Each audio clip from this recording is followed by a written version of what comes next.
Carrusel de las Artes. María Carolina Piña.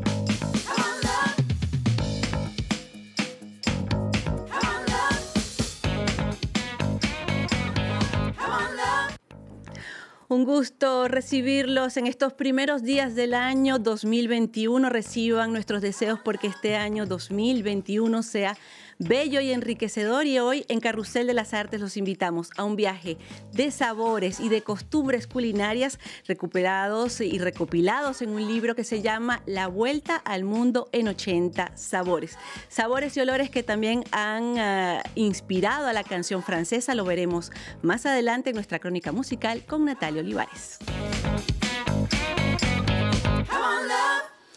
Y bueno, en este primer Carrusel de las Artes del año los vamos a invitar a un viaje por el mundo. Dos autores se han inspirado en la obra de Julio Verne para proponernos una vuelta al mundo, no en 80 días, sino en 80 sabores. Ellos han pasado 30 años viajando por el mundo y recopilando y saboreando estas recetas que les presentan en este libro que se llama en francés Le Tour du Monde en 80 Saveurs. Recibimos entonces a Pierre Bignami, francés y coautor de este libro. Gracias, Pierre, por estar con nosotros hoy. Gracias por invitarme.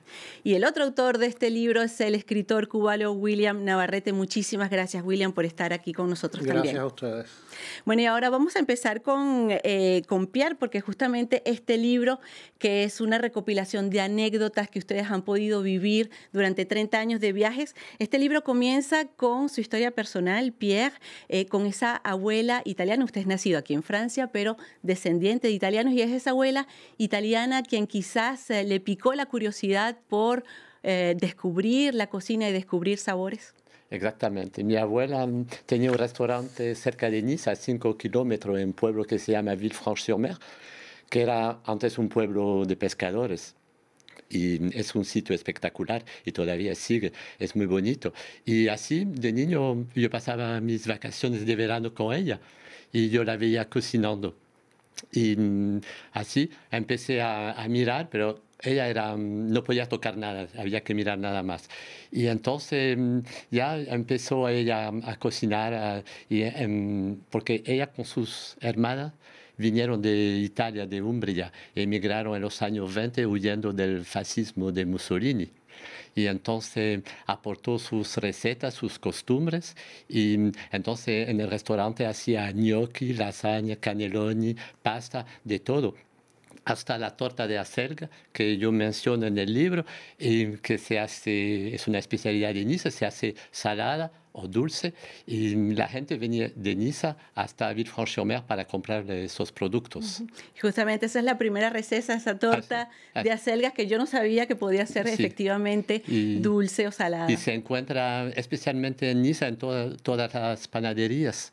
Es que fuera de Niza de verdad que no se encuentra mucho. Volvimos a encontrar la receta original en un pueblo que se llama Tourette-le-Vins, que la hacía como la hacía mi abuela. La receta realmente original. Uh-huh.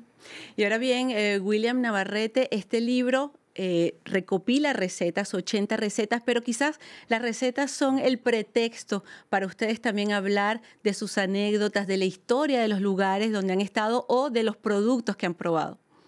Exactamente, yo no recuerdo haber hecho nunca un viaje en el que no esté presente casi que como columna vertebral del viaje, porque además soy bastante goloso. Los golosos suelen decir que son gourmet, para no decir que son gourmands, pero yo soy goloso, o sea, y lo reconozco además, de modo que para cada sitio en que visito es esencial y es vital ir hacia lo que yo considero que es la estructura de la sociedad, que es la cocina como tal. De hecho, siempre se ha dicho que cuando una sociedad periclita, cuando una sociedad ya está en la decadencia total y absoluta, lo último que se pierde es la cocina. Y esto lo hemos podido ver en algunos países, entre ellos yo creo que el mío, en el que se ha perdido muchísimo de la cocina tradicional porque justamente ha habido una descomposición de todo tipo. Entonces, por eso quizás mi obsesión de ir siempre en búsqueda de los platos tradicionales en cada sitio que visito y de lo que sería la la parte auténtica, no la que se le presenta al turista y tal, sino la cocina auténtica, realmente local, hecha incluso por las personas más humildes, ¿no? Sí, justamente usted habla de cocina tradicional, de esos productos auténticos. Pierre, en este libro no hay grandes restaurantes. La tradición francesa es de restaurantes de grandes estrellas. Aquí ustedes siempre fueron a pequeñas tabernas, a pequeños lugares donde sabían que podía haber un platillo que ustedes querían probar. Exactamente. A mí me gusta viajar fuera y a los dos, fuera de los circuitos turísticos. Y yo recuerdo con mi trabajo, porque yo trabajé por compañías aéreas, por ejemplo, en Tahití, yo andaba en los transportes de la gente de la isla y yo paraba porque en la isla había como camiones donde ellos hacían la comida y yo bajaba del transporte, yo paraba para comer la comida auténtica. Por ejemplo, el pescado crudo a la tahitiana, el chow mein, que es una comida que viene de China, cosas así. Y ahora, hay muchos momentos amenos en este libro. Uno de ellos, William, es un banquete en Arabia Saudita donde usted nos cuenta cómo ellos comen sin platos y solo con la mano derecha porque la izquierda no se usa. O sea, los zurdos como yo estamos mal en Arabia Saudita. No comer. Con la mano además y sin usar la mano, la mano, ¿cómo se llama? La mano izquierda.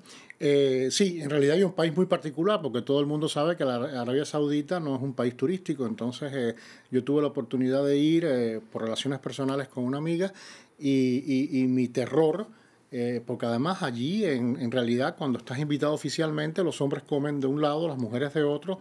Y mis aliadas allí eran mujeres, de modo que me encontré de pronto en una comida invitado a un alto nivel por hombres y en el medio de la mesa un carnero, un cordero enorme, degollado y acostado, escarranchado, con los ojos mirándome porque la cara la pusieron de frente a mí y aparentemente el honor del invitado de honor es comenzar comiéndose los ojos del cordero y la cabeza.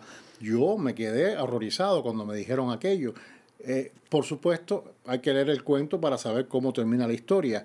Pero ciertamente hay países y muchos en los que las costumbres difieren mucho de las nuestras y esa es la parte del libro siempre en la que uno hay cierto temor y cierta zozobra a que sucedan cosas que no están previstas, ¿no? Uh-huh. Y hay algunos ejemplos también de platillos que pueden ser muy tradicionales de un lugar y que ustedes han encontrado de forma increíble en otros. Por ejemplo, es el caso del croissant que nos habla Pierre, sí. Algo típicamente francés que ustedes degustaron y encontraron en Vietnam. Sí, lo contamos en el libro. En Dalat, en la ciudad de Dalat, al norte de Saigón, encontré los croissants con el sabor y la textura de mi infancia. Y eso debido a la presencia de los franceses en Vietnam. ¿Y eso se ha perdido aquí en Francia? Es que han cambiado la receta, creo que ponen muchos productos, margarina, no sé, pero era realmente otra forma, lo hacían diferente antes. Natural. Y también encontramos, comí la mejor paella en casa de unos exiliados del franquismo. En París, la mejor paella que no había encontrado en España. En Gennevilliers, además, en las afueras de París. Y otro ejemplo, el congrí cubano. El congrí cubano y más todavía, por ejemplo, hay platos de Cuba que yo no conocía, que había oído mencionar, pero como eran casi piezas arqueológicas del pasado.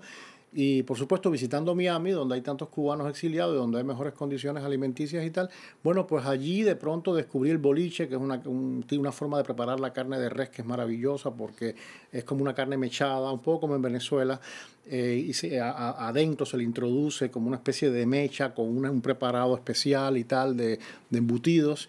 Y muchísimos platos más que yo ignoraba completamente y que gracias a que se han podido conservar fuera de Cuba, todavía existen. Uh-huh. Y bueno, vamos a hacer un paréntesis en nuestra conversación porque la cocina, los productos culinarios también han nutrido a la canción francesa y es de lo que nos habla Natalia Olivares en esta crónica musical.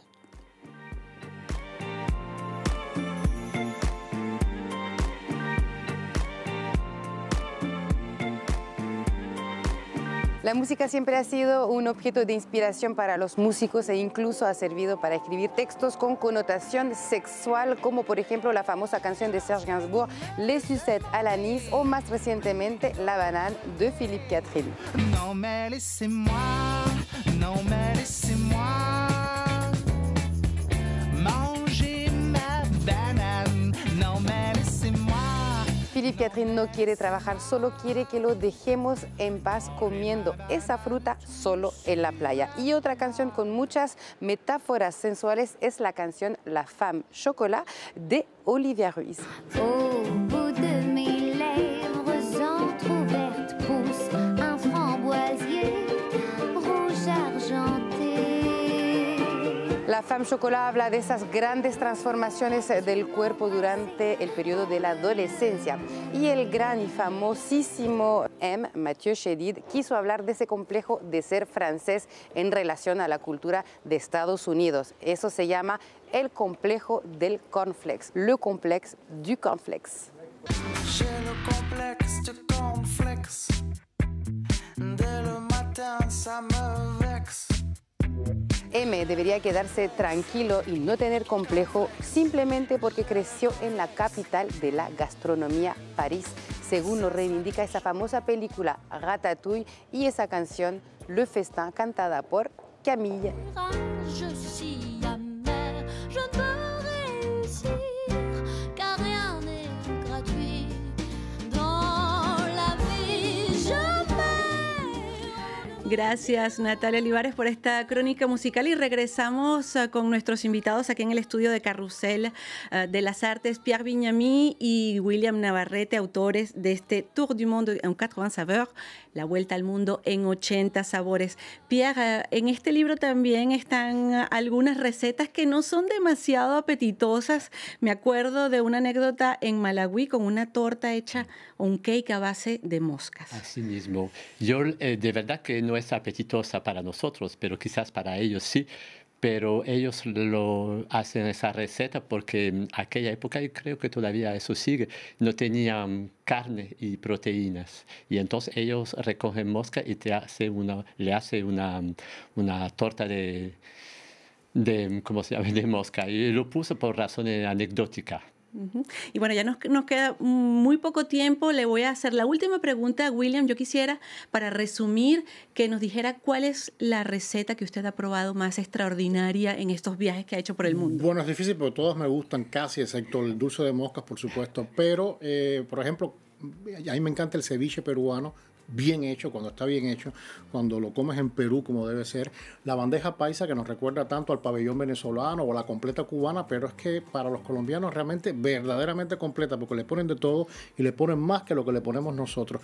Y una bandeja paisa en un pueblo como Jardín, en Medellín, en la provincia de Antioquia, es una maravilla. Eso es algo inolvidable. Bueno, yo creo que le abrimos el apetito a las personas que nos vieron y que nos escucharon. Muchísimas gracias a Pierre Bignami y William Navarrete, autores de esta vuelta al mundo en 80 sabores. A ustedes, gracias por su sintonía y nos vemos la próxima semana. Cuídense mucho. Au revoir.